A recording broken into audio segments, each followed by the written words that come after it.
అని చెప్పి ఆమె కొద్దిగా కోపం వచ్చేసింది. ఈ కలియుగంలో బ్రాహ్మణులు ఉన్నారు కదా, ఎప్పుడు అబద్ధమే చెప్పేది బ్రాహ్మణులు. వాళ్ళకు ఏది ఎట్లా చెప్పాలో వాళ్ళకి తెలియదు. ఈమె నాకేం తెలియదు అని చెప్పింది కోపంలో బొక్కుళమాత. అంటే ఆమెకు బృహస్పతి ఆచార్య ఎంత గొప్పవాడని తెలుసు. ఆమె ఏమి ఇండైరెక్ట్గా అడుగుతుంది, అండ్ ఏం గోత్రం అని చెప్పేది. ఒక్కసారి వస్తే ఒక గోత్రం అని చెప్పచ్చు, దేంట్లో వస్తాడో మనకే అర్థం కాదు. ఒక్కోసారి బ్రహ్మూర్తి ముక్కు నుంచి పడతాడు, ఒకరు నుంచి స్తంభం నుంచి బయటపడతాడు, ఒకరు నుంచి కడళ్ళు కనిపిస్తుంది, సముద్రంలో కనిపిస్తుంటాడు. ఒకసారి సముద్రంలో భూమిలో రెండు, కొన్నిసారి ఇక్కడ ఉంటాడు, కొన్నిసారి అక్కడ వెళ్తాడు. వాడు దేనికి పుట్టినాడు, ఎవరికి పుట్టినాడు మాకు తెలియదు. అంటే బొక్కులకు కోపం వచ్చింది దేనికంటే అంత మాత్రం మీకు తెలియదా? ఆయన జాతి ఏ జాతిని చెప్పేది, ఏ కులం అని చెప్పేది. మళ్ళీ మత్స్యావతారం ఎన్ని చేపలు తిన్నాడు ఎవరో ఏం తెలియదు. మళ్ళీ ఆయన ఏమి చేపల వాళ్ళకి పుట్టినాడు చెప్పాలా? లే మన స్వామి ఎక్కడ రాయికి పుట్టినాడని చెప్పాలా? ఈ దేనికని చెప్పేది. ఒకసారి విఠలుడు పురంధరదాసుని తిట్టినాడు. అంత గతి లేని వాళ్ళంతా పెట్టుకున్నాను కదా, నాకు పని లేదు ఇక్కడ అని చెప్పేసి. పురంధరదాసు ఒక చిన్న మిస్టేక్ జరిగింది, తెలుసు కదా స్టోరీ. పురంధరదాసుదా చిన్న ఒక మిస్టేక్ జరిగింది. పురంధరదాసు 99 సంవత్సరాల ముసలాయన విఠల్ దగ్గర పాడుతున్నాడు. విఠలు గురించి 4,75,000 పాటలు పాడినాడు. మన స్వామి గురించి బాగా పాడినాడు, బాగా పొగడినాడు, కడుపు నిండు పొగడినాడు. సో ఒకసారి స్వామి మంగళారతికి రోజు వస్తాడు. కాకడారతి ఉంటాయి కదా, కాకడారతికి రోజు వస్తాడు. కాకడారతికి రోజు వస్తే ఆయన ఆ ఒక్కరోజు కాకడారతికి రాలేదు. ఆయనకు ఒక సర్వెంట్ ఉంటాడు, అప్పన్న ఏదో పేరు ఉంది. ఆయన స్వామిని ఒకసారి పురంధరదాసుని లేపేసినాడు. ఏ స్వామి కాకడారతి రాండి రోజు వస్తాడు కదా, ముస్లాన్ అయిపోయినాడు. స్వామి ఒకసారి రాండి అని చెప్పేసి. అయితే పురంధరదాసు అన్నాడు. పురంధరదాసు లేలేదు, కాకడారతి స్టార్ట్ అయిపోయింది. ఇంకా అక్కడ సౌండ్ వినిపిస్తూ ఉంటుంది, శంఖు మృదంగాలదంతా. ఆరతి అవుతోంది స్వామికి. సడన్లీ లేచినాడు. ఇంకా అయ్యో స్వామిది కాకడారతి అవుతుందే, లేట్ అయిపోయింది అని చెప్పేసి ముసలాడు కదా, సడన్ లేచేసి చాలా పనులు ఉంటుంది కదా పొద్దున్న లేచి, టాయిలెట్కి వెళ్ళాలి, బాత్రూమ్కి వెళ్ళాలి, కాలకృత్యం ఉంటాయి పొద్దున్నది. కాలకృత్యం పరిగెత్తుతున్నాడు. ఈ శిష్యుడు ఆల్రెడీ కాకడారతికి పోయినాడు. ఇంకా ఈయన లేట్ అవుతుందని చెప్పేసి ఇంకా మామూలుగా శిష్యుడని రెడీ చేసి పెడతాడు. ఇంకా రెడీ కాలేదు, వీటిలో రెడీ చేసినాడు. ఈయన ఏం చేసినాడు, అభిషేకం చేసి బంగారు చెంబు ఉంది కదా, దాన్ని పట్టుకొని పోయినాడు. ఈయనకి బాత్రూమ్ పోవడానికి పురంధరదాసుకి. ఈయన తలపైన పోసుకుని. మనం మామూలే ఎవరైనా కొత్త వాళ్ళు ఇంటికి వచ్చేసి ఆ టాయిలెట్ ఉండే జగ్గుని, మళ్ళీ స్నానం చేసే బకెట్ని, ఆ జగ్గు ఈ జగ్గు అంతా మిక్స్ అయితే కోపం వస్తాయి. ఎందుకు ఇట్లా చేస్తారని చెప్పేసి మళ్ళీ తలకు పోసుకోవాలని మనకు అనిపించదు. ఎవరో మన ఇంటికి డివోటీస్ వస్తూ ఉంటారు, ఏందా వైష్ణవుల ఇంటికి వైష్ణవులు వచ్చి ఉంటారు. అయినా కానీ పాప వాళ్ళు తెలియక దీంట్లో ఒకసారి స్నానం చేసి, దాంట్లో ఒకసారి స్నానం చేసి, ఈ జగ్గు ఆ బకెట్లో, ఆ జగ్గు ఈ బకెట్లో అయిపోతే మళ్ళీ పేడేసి కడగాలనిపిస్తుంది. లేకుంటే బకెట్ ఆ 2 జగ్గు అమ్మేస్తామనిపిస్తుంది, బయట ప్లాస్టిక్ వాడికి సెకండ్కి ఇచ్చేస్తామా అని వాడాలనిపించదు. దేవుడితో ప్రేమ చూడండి. పురంధరదాసుకు బాత్రూమ్కి వెళ్ళాలా, అర్జెంటుకి ఏం దొరకలేదు, తన బంగారు బింది పట్టుకొని పరిగెత్తినాడు. నీళ్ళు పట్టుకొని అభిషేకం చేసి దాన్ని చెట్టింది అక్కడ ఉంది కదా కాకడారతికి, పట్టుకుని పరిగెత్తినాడు. ఇది అర్జెంటుకి ఇది వాడుకో అని చెప్పేసి. ఆయన చూడలేదు, ఆయనకు గోల్ ఏమే దేవుడిని చూడాలని చెప్పేసి. ఆయన పాప ఆతులతోటి వాడేసినాడు. వాడిన తర్వాత మళ్ళీ కొద్దిగా నీళ్ళు ఉంటే చేయించి కడేద్దామని చెప్పేసి పోసుకున్నాడు. మెరుస్తోంది చీకట్లో, మెరుస్తుంది. ఇది ఏం చెంబు, మట్టి చెంబు కాదైతే బంగారు చెంబా. అబ్బాయి ఎక్కడ అని చూస్తున్నాడు.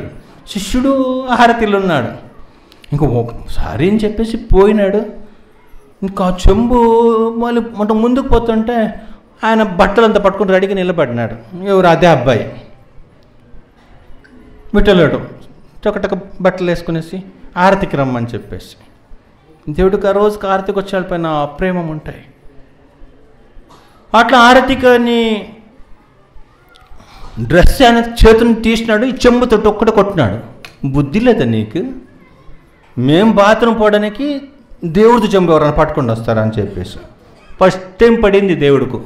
కొద్దిగా నొప్పి తెలిసింది, నొప్పి అంటే ఏమని చెప్పేసి తల కొద్దిగా వాపు పడింది, విఠలుడికి దెబ్బ పడింది. అయినా కానీ ఈయన అర్జెంట్ దోతి వేసుకునేసి విఠల దగ్గరికి వెళ్తాడు.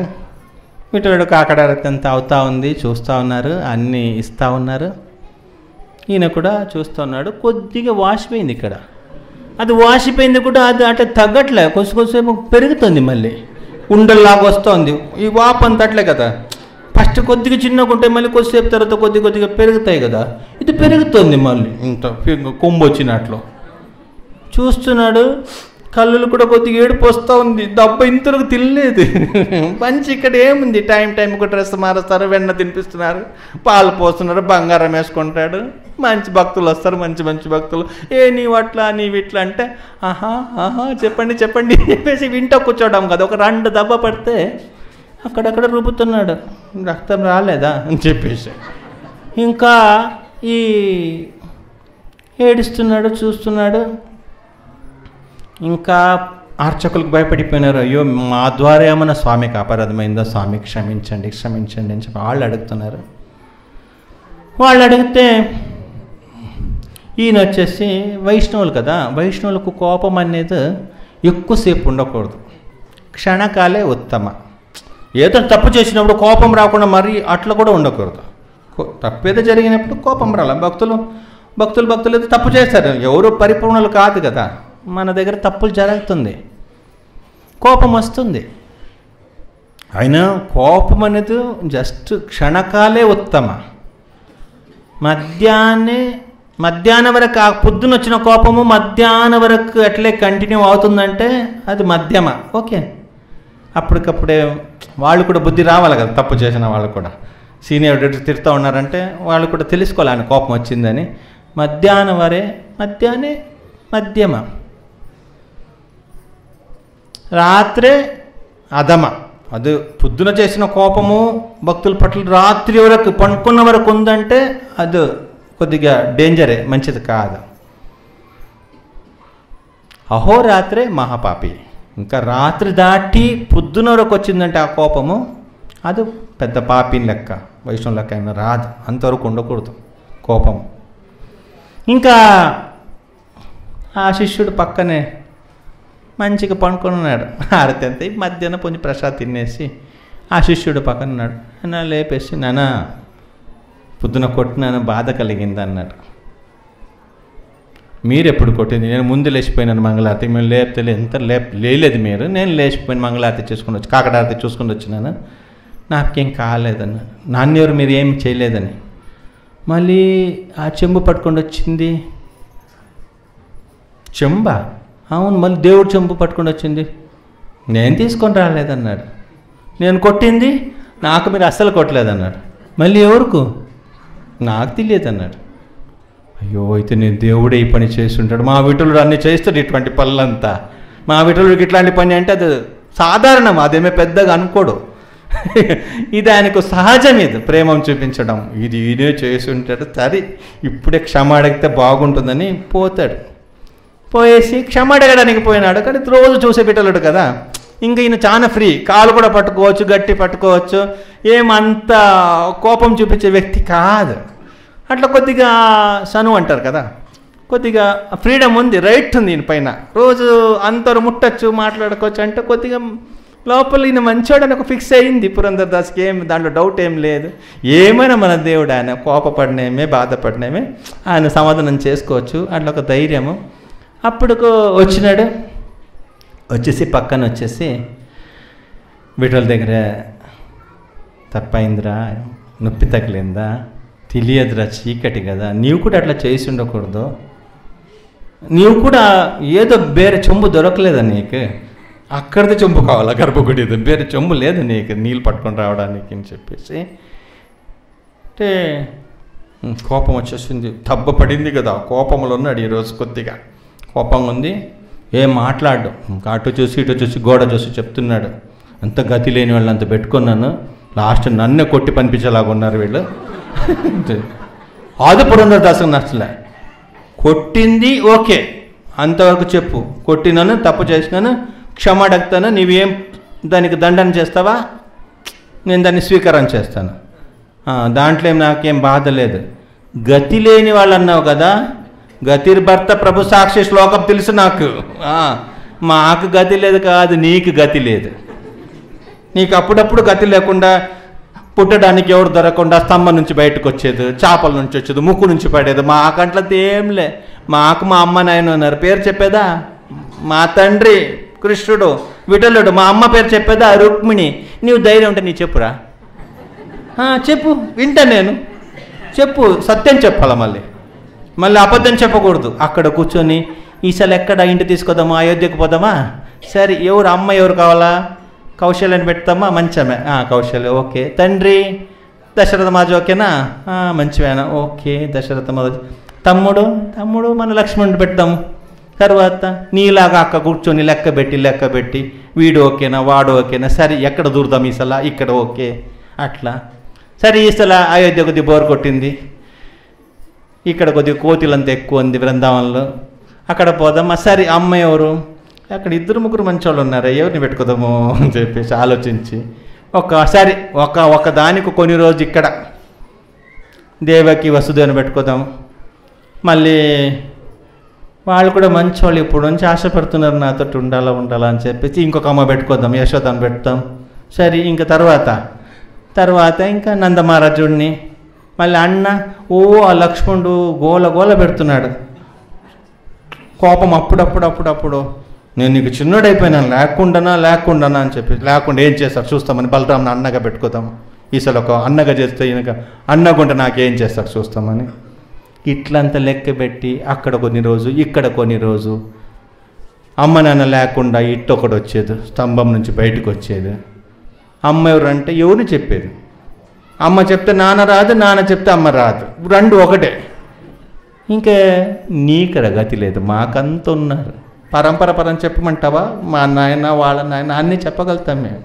లాస్ట్కి అది నీ దగ్గరికి వస్తుంది, నీవు చెప్పు, కూర్చొని చెప్పు. బ్రహ్మకు తండ్రి ఎవరు, ఆయన తండ్రి ఎవరు, కూర్చొని చెప్పు అంటే చేసిందని చేసి ఇంత గట్టిగా మాట్లాడుతున్నాడు. మళ్ళీ పురంధరదాసు కోపం వస్తుంది. ఈరోజు నేర్పిస్తాను, దెబ్బ అంటే ఏమి, దెబ్బ పడితే ఎంత బాధ వస్తుంది నాకు, నేను నీకు రోజు నేర్పిస్తాను నీకు అన్నాడు. సరే నేర్పించడం నాకేముంది, నీకు ఆనందం వస్తే నాకు అదే ఆనందం అట్లా అన్నాడు. దేవుడికి ఏముంది, ఎన్ని రూపం తీసుకోవడం అంటే పెద్ద విషయం కాదు. మంచి పురంధరదాసు వేషం వేసుకున్నాడు. 99 సంవత్సరాలు ఎగ్జాక్ట్ పురంధరదాసు వీణంత పెట్టుకున్నాడు, మంచి పాటలు పాడుతున్నాడు. మంచి పాటలు పాడేసి వేషది ఇంటికి వెళ్తున్నాడు. ఏజ్ ఎంత, 99.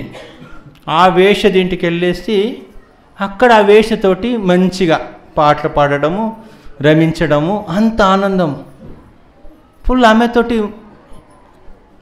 అన్ని రకాల సుఖం అనుభవిస్తున్నాడు.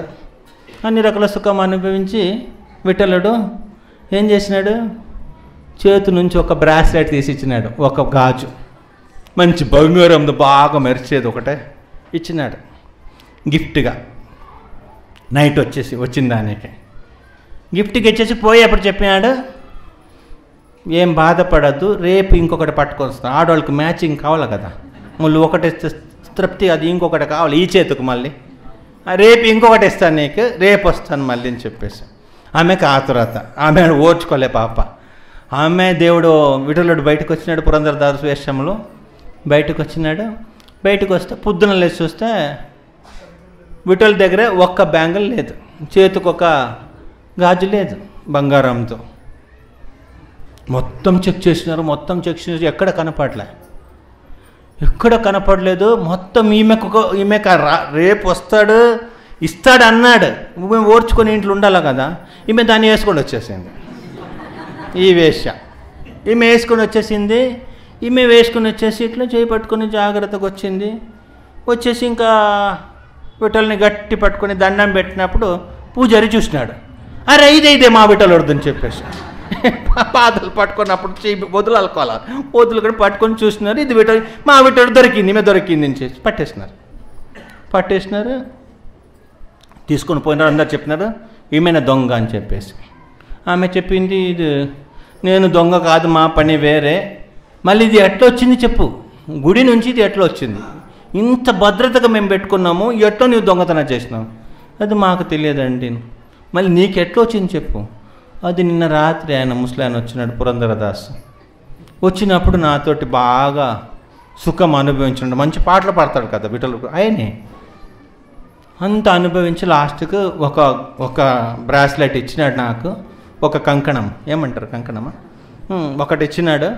ఇంకొకటి రేపు ఇస్తానన్నాడు. అది ఇది మ్యాచ్ అవుతుందా చూస్తామని దేవుడి దగ్గర ఒక చేతులు ఉంటాయి కదా, ఒకటి పెండింగ్ ఉంది కదా, అది ఇది కలుస్తాయా లేకుండా అది వేరే వెరైటీయా చూస్తామని వచ్చినానని చెప్పేసి పోయి పురంధరదాసు లాక్కుండా వచ్చినారు. మంచోడు అనుకున్నాము, రాత్రి పగలు పాట పాడి నీ పని ఇదా అని చేసేది. ఏజ్ ఎంత 99, నీకేం పిచ్చి పట్టింది ఈ వయస్సులో ఇట్లాంటి పనులని, నీకు ఏమీ తెలియదు. తీసుకుని వచ్చేసి గుడి ముందుండే ఆ స్తంభానికి కట్టినారు పురంధరదాసుని కట్టేసి తీసుకున్నారు కొట్టడానికి. ఆ జాటి తీసుకున్నారు కొట్టడానికి. నవ్వుతున్నాడు విఠలుడు. ఇప్పుడు తెలిస్తే పెయిన్ అంటే నొప్పి అంటే ఇప్పుడు నీకు అర్థమవుతుంది చూడని ఆయన అన్నాడు. నాకు నొప్పి అయినా పర్లేదు, నా నొప్పితోటి నీకు నవ్వు వస్తుందంటే నాకు లోపల నవ్వే వస్తుంది, నేనేం భయపడిన, కొట్టించుకోరా, ఎంత కొట్టిస్తావు కొట్టించుకోరా అని చెప్పేసి. అప్పుడు ఏడిస్తావు చూడు, అప్పుడు తెలుస్తుంది అని చెప్పేసి అప్పుడు ఒక పాట పాడినాడు. అయిపోయిందా ఇంకా ఉందా అని చెప్పేసి, ముయ్య ముయ్యి తీరి తల్లో ఏ విఠల. ముయ్య అంటే కోపం. ఆ కోపానికి కోపం, నేను ఒకటి కొట్టినాను, నీవు 2 కొట్టేసేయి. అయిపోయిందంటే లేదంటే ఇంకా 2 కొట్టేసేయి, నీకు తృప్తి అయితే చాలు. నాకు కొట్టినాడు, నేను ఈ పిల్లలకు ఒకటి గిలికితే వాళ్ళకి ఒక 2 గిలకల మళ్ళీ పోయి వాళ్ళకి అప్పుడు ఒకటే ఆనందం. చిన్న పిల్లల స్వభావం పాప. ఇంకా ఆయన ఒక గిలికినాడు, ఇంక 2 సార్లు గిలికితేనే ఆనందం. పట్ అని కొట్టున్నారు, బాగానే కొట్టున్నారు. ఆయన నొప్పిస్తుంది, కట్టేసి కొడుతున్నారు, నొప్పేస్తుంది. ఈయన ఆనందంతో నవ్వుతున్నాడు విఠలుడు, మంచి నవ్వుతున్నాడు. రుక్మిణీదేవి తట్టుకోలేకపోయింది. ఆయన ఏం తప్పు చేసినాడు ఆయన కొట్టుకుంటున్నారు, ఏం తప్పు చేసినాడని కొడుతున్నారు. రుక్మిణి, నీకు ఫస్ట్ చెప్పినాను, నాది చాలా పనులు ఉంటాయి, నీకు అది అర్థం కాదు, ముందుకు రావద్దు అని చెప్పేసి. నేను దేన్ని కొడతాను నాకు తెలుస్తుంది, నీకెందుకు అదంతా, ఆయన తప్పు చేసినాడు కొడుతున్నాను ఆయనకని చెప్పేసి. అయితే ఈ రుక్మిణీదేవి ముందే ఇంకో రుక్మిణీదేవి భర్త ఇట్లా అంటే ఏం చేసేది, ఆమె సైలెంట్గా ఉంది, ఇక వెనకపోతుంది. మళ్ళీ కొట్టడానికి పోతూ ఉంటే అట్లే ఆ చాటి బ్లాక్ కొనేసి ఆమె గుడికి వెళ్ళిపోయింది. ఇంక కొట్టండి ఇంకా అని చెప్పేసి మళ్ళీ వీడు ఆయన నిరపరాధి అప్ప, ఏం తప్పు చేయలేదు, తీసేయండి మళ్ళీ ఈయన మార్చుకున్నాడు. మళ్ళీ పురంధరదాసుని విడిపించినారు. ఇప్పుడు కూడా ఆ పురంధరదాసుని కట్టిన స్తంభం మనము పాండురంగ టెంపుల్లో చూడవచ్చు. ఇంతకుముందు అయితే దానికి ఆ వెండిది కవచం ఉండింది, ఇప్పుడు అది ఏదో మారిపోయి మొత్తం కవచం అంతా తీసి గుర్తుపెట్టడానికి కొద్దిగా కష్టమైన, కానీ మనకు లోకల్ వాళ్ళకి ఇక్కడ వాళ్ళకి అంత తెలుసు అక్కడ ఉండేది. అట్లా ఆ ఒక కోపము పురంధరదాసుకి ఎట్లా వచ్చిందంటే, నీవు గతి, నీకు తల్లిదండ్రులు లేదు, నిర్గతికుడు ఎవరు లేదని చెప్పగానే మాకందరూ ఉన్నారని తెలిసింది కదా, ఆ కోపం వచ్చేసింది కదా భక్తుడికి, పురంధరదాసుకి, నీకు ఎవరు లేదని చెప్పేసి.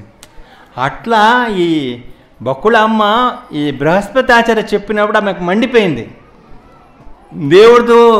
దేవుడి వరకు చెప్పచ్చు, మళ్ళీ ఆయన ఇంకా డీటెయిల్ అడిగితే ఆయన తండ్రి ఎవరు నుంచి చెప్పేది. ఒక్కొక్క అవతారం తీసుకున్నాడు, ఒక్కొక్క ఫ్యామిలీకి వస్తాడు. పరశురాముడు వచ్చినప్పుడు క్షత్రియుడుగా, వామనుడు వచ్చినప్పుడు బ్రాహ్మణుడికి వచ్చినాడు. ఏ కులం అని ఎప్పుడు చెప్పేది కదా. మన వీటిలో అక్కడ కుంభార ఇంటికి పోయి, ఘోర కుంభార ఇంటికి పోయి పెద్ద పెద్ద మట్టి కుండాలు చేసుకున్నాడు, అట్లా ఏమే కుండాలు చేసేవాడని చెప్పేదా. ఇంకొక భక్తుడు ఉన్నాడు కదా సేనానాయ, ఆయన మంగళవాడు పాప రాజుకు గడ్డం తీసేవాడు. ఆయన అక్కడ ఈయన భక్తులు మునిగిపోయినాడు, దేవుడి పని పట్టుకొని పోయినాడు. ఆయన అప్పుడైతే ఆయనకి ఏ జాతి చెప్పేదా, ఆ జాతి పేరు చెప్పేదా, చెప్పగలుగుతామా? లేదు. దామాజిని రక్షించడానికి పోయినప్పుడు మా కులము ఆవు మేపేది అట్లా ఇట్లా అని చెప్పి తప్పించి ఏదో ఒకటి చెప్పి అబద్ధాలు చెప్పేసి వచ్చినాడు. అప్పుడు ఆ కులం అని చెప్పేదా. అట్లా మీకు కోపం వచ్చింది.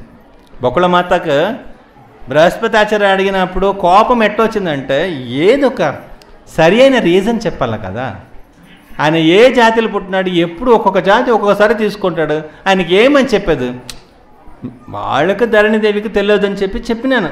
మాది వశిష్ఠ గోత్రము, చంద్రకులము, చంద్రవంశము, తర్వాత మాది ఆయన నక్షత్రం శ్రవణము, ఇదంతా చెప్పినాను. కానీ బృహస్పతాచార్య మీకు అన్నీ తెలుసు కదా అని అంటే ఈమె డీటెయిల్గా చెప్పలేదు. మీకు అన్నీ తెలిసి మీరు ఇట్లా అడగచ్చా, ఆయన ఇది కులమేమే, నక్షత్రమేమే, జాతి ఏమి, ఇదంతా అడగచ్చా. ఆ విధంగా ఆమె కొద్ది కోపం వచ్చింది. అయితే శుకదేవ్ మహారాజ్ అన్నాడు, బకుళ అట్లా అమ్మ మాట్లాడకూడదమ్మా, పెద్ద ఆయన బృహస్పతి ఆచార్య చెప్పాలమ్మా, అదంతా పెళ్ళి కదా, మనకు మంచి జరగాలంటే పెద్దవాళ్ళతో ఆశీర్వాదం కావాలా, ఇట్లంతా చెప్పకూడదు అంటే సరే బకుళ మాతాజీ వాళ్ళు చెప్తుంది. మా కొడుకుది ఈ నక్షత్రము శ్రవణ నక్షత్రము, మా కులము చంద్రవంశము, మా గోత్రము వశిష్ఠ గోత్రము, వాళ్ళ అమ్మ నాయన పేరు ఇది వసుదేవుడు దేవకి, ఇదంతా చెప్పేసింది. సరే అని చెప్పేసి ఇంకా చాలా ఆనందం వచ్చింది. ఆకాశరాజు ఇంకా బృహస్పతి ఆచార్యాన్ని కలిపి చూస్తున్నాడు. ఆ నక్షత్ర కూటం ఉందా, ఆమె దేవగణమ, అసురగణమ, మనుష్యగణం అంతా ఉంటాయి కదా, అదంతా చూసినాడు. బాగుంది. తర్వాత మహేంద్ర కూటం ఉందా, రజ్జుకూట, నాడికూట, భిన్న నాడి ఉండాలా, వేరే వేరే నాడి ఉండాలా, వాళ్ళ అంత్యనాడి అయితే వీళ్ళది వేరేగా ఉండాలా, వాళ్ళ మధ్య నాడి అయితే వీళ్ళది ఒకటి ఉండాలా, వీళ్ళ ఆది నాడి అయితే వీళ్ళది వేరేగా ఉండాలా, అట్లా అదంతా చూసినాడు. అది కూడా మ్యాచ్ అవుతుంది. గ్రామైతృత్వం ఉందో చూసినారు. ఆ గ్రామైతృత్వం కూడా ఉంది. 5, 9 మకర రాశికును వృషభ రాశికి గ్రామైతృత్వం ఉంది. బృహస్పతాచార్య అన్నాడు, ఆమె ఈయన కోసమే పుట్టింది, ఈయన ఆమె కోసమే పుట్టింది. మేడ్ ఫర్ ఈచ్ అదర్ అంటారు కదా, వీళ్ళు దానికోసమే వచ్చినారప్ప, పెళ్ళి ఇమ్మీడియట్లీ ప్లాన్ చేయ పెళ్ళికి అని చెప్పేసి. శుకదేవ్ మహారాజు మనం అనుకున్నాడు, మనం ఎంత కష్టపడి ఎన్ని ఉపవాస వ్రతాలు, ఎంత వైరాగ్యము, ఇన్ని మనం కష్టపడి కూడా దొరకలేని ఆ స్వామి ఈయన ఎన్ని పుణ్యం చేసి ఉండాలా. రేపు అల్లుడు వస్తాడు, పెళ్ళి అవుతుంది. పెళ్ళి అయినప్పుడు ఇక్కడికి వస్తారు. ఇక్కడికి వచ్చినప్పుడు ఆయన పాదాలకు నీళ్ళు పోస్తాడు, కడుగుతాడు, లోపల రమ్మంటాడు. మనం కడుగుతామంటే పాదం ఇస్తాడు అంత ఈజీగా. వీడు మా పాదం అంతా దానికి సపరేట్ టికెట్ కూడా పెట్టుకుంటాడు. నిజపాద దర్శనము, నేత్ర దర్శనము, తర్వాత ఇప్పుడు అంతంత పెట్టుకున్నాడు. అదంతా సామాన్యం కాదు కదా ఈయన పాదాలు తాకడం. ఎంత ఎంత భాగ్యం ఇది మన ఒక నారాయణ వనానికి, అంటే మన ఊరికి ఇది ఎంత పెద్ద భాగ్యం ఇది, ఎంత ఆనందమైన విషయం ఇది. తప్పకుండా ఆయనకు ఒక పెళ్ళి పత్రిక మనము రెడీ చేస్తాము. ఆకాశ మనము రాస్తామా, పెళ్ళి పత్రిక రాస్తామని, పత్రిక రాయాలి కదా. ఇంకా మంచి బృహస్పతి ఆచార్య రాస్తామైతే ఆయనకు మ్యారేజ్కి ఇన్విటేషన్ మనం పెట్టుకోదాము. మళ్ళీ మనం డిసైడ్ చేసి రాస్తామని రెడీ అయినారు. అట్లా రెడీ అయినప్పుడు ఆకాశరాజు చెప్పు అంటే రాయాలి కదా, తల్లి ఎవరు తండ్రి ఎవరు ఆ డీటెయిల్ అంతా చెప్పు, మనం రాస్తామని చెప్పేసి చెప్తాడు. అయితే ఆయన అన్నాడు, మేము సామాన్య భౌతికమైన జీవులు, మాకు దేవుడుకు ఆయన అంత గొప్పవాడు లక్ష్మీపతి అంటున్నారు, ఆయనకి ఎట్లా లెటర్ రాయాలా, ఆయనకి ఎట్లా రాయాలో మాకు తెలియదప్ప, మీరే చెప్పండి అని చెప్పేసి. ఈ పురంధరదాస్ ఈ మహాభక్తుడు అంటాడు ఒక చోట, మీరు కన్నడలు అంటాడు, కాగద ಬಂದಿದೆ పదుమనాభను తానే బరెద కాగద ಬಂದಿದೆ అని చెప్పేసి. కాగదం అంటే కాగితం, లెటర్, పత్రం వచ్చింది, ఇది ఎవరు కాదు, సాక్షాత్ భగవంతుడే రాసిన పత్రం ఇది మనకు వచ్చింది అని చెప్పేసి ఆయన అంటున్నాడు. ಹೆಣ್ಣಿನಾಸೆ ಬಿಡು ಎಂಬ కాగద ಬಂದಿದೆ, అమ్మాయిల గురించి ఆశపడద్దు. ಹೊನ್ನಿನಾಸೆ ಬಿಡು ಎಂಬ కాగద ಬಂದಿದೆ, బంగారం కావాలా, భూమి కావాలా, ఇల్లు కావాలా, ఇటువంటిదంతా విషయం వదులుకో. అట్లా ఈ మಣ್ಣಿನಾಸೆ ಬಿಡೆಂಬ కాగద ಬಂದಿದೆ. మట్టి అంటే భూమి కొనాలా, అది కొనాలా, ఇది కొనాలా, ఇటువంటిదంతా ఆశ వదిలేసి ఇది మనకు దేవుడు చెప్పింది పదుమనాభను తానే బరెద కాగద ಬಂದಿದೆ. భగవంతుడు మన కోసం ఒక లెటర్ ఇచ్చినాడు. దాంట్లో ఏం చెప్పిండంటే ఇటువంటి ఆశలంతా వదిలేసి ఆ భగవన్ నామం పైన ఆశ పెంచుకోండి. హరే కృష్ణ కృష్ణ కృష్ణ హరే హరే, హరే రామ రామ రామ హరే హరే. అట్లా భగవంతుని తలుచుకోండి. చెప్పేసి కాగితం